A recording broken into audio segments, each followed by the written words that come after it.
Madam President, India thanks Russia for convening the open debate on the situation in the Middle East, including the Palestinian question.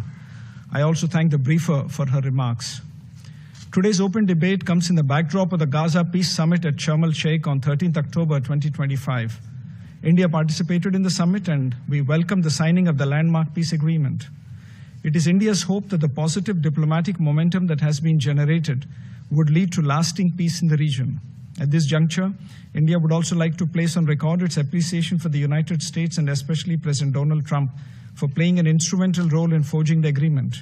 Further, India also commends the role of Egypt and Qatar towards achieving this end. India remains firm in the view that dialogue and diplomacy and the two-state solution are the means to achieve peace. The landmark initiative of the US has generated diplomatic momentum towards peace, and all parties must adhere to their obligations in this regard. We also remain firmly opposed to any unilateral moves by parties concerned. Now is the time for all parties to support ongoing peace efforts rather than to derail them. India's position is firmly rooted in its consistent stance on the developments in 7th October 2023, as well as the overall Palestinian question. India has clearly condemned terrorism, stressed that there must be an end to destruction, despair, and suffering of civilians, and sought the immediate release of all hostages.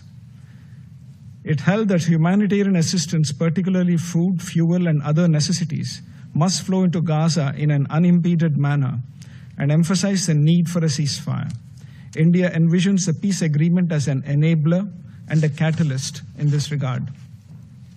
The short-term gains of the recent diplomatic outcomes must pave the way for medium to long-term political commitments and practical action on the ground towards the realization of a two-state solution.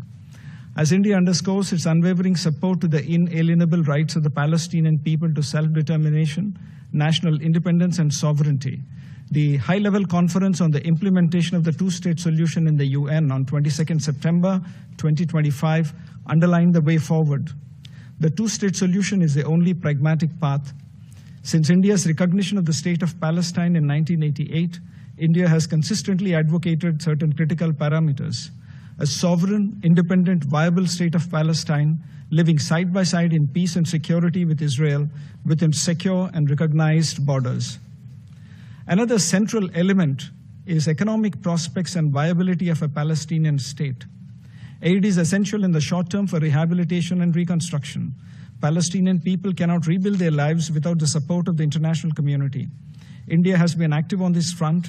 The total support by India to the Palestinian people is to the tune of over $170 million, which includes projects worth $40 million in various stages of implementation. Our commitment manifests in various forms depending upon the needs and priorities of the Palestinian people. We have implemented human-centric projects bilaterally and also partnered with the United Nations and the Palestinian Authority in this regard. Over the last 2 years alone, India has provided relief assistance of nearly 135 metric tons of medicines and supplies. Looking ahead, these initiatives must be coupled with the creation of economic frameworks and mechanisms that are conducive for social development, investment, and employment. Madam President, peace and calm on the Palestinian front have implications for the wider region. India stands for lasting peace in the entire Middle East. Therefore, it is important for the agreement to hold and the ceasefire to sustain, and for the parties to honor their respective commitments. Talks must continue and there must be abiding faith in the efficacy of dialogue and diplomacy.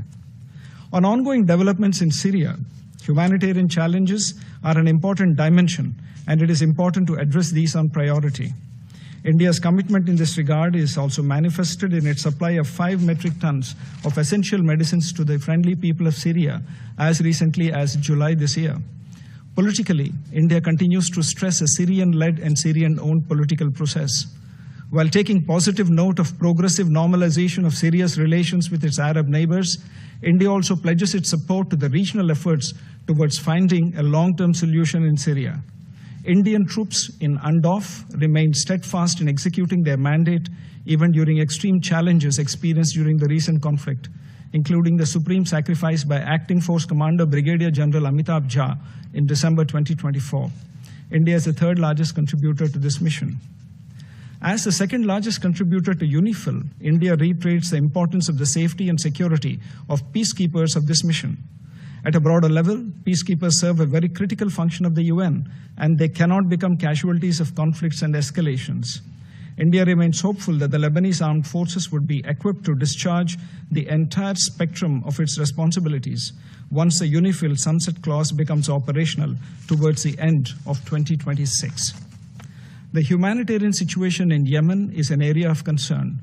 Humanitarian assistance must be above politics. It must reach all civilians, irrespective of affiliations and power structures. Immediate cessation of hostilities would catalyze these efforts. Safety and security of Indian nationals in Yemen are a priority for us. Madam President, it's India's earnest desire to realize the vision of a stable and peaceful Middle East. Our views are guided by certain basic principles. All human beings have the right to lead normal lives. Deprivation and indignity cannot be a part of daily life, and civilians must not die due to conflict. India stands fully ready to contribute to this endeavor. I thank you, Madam President.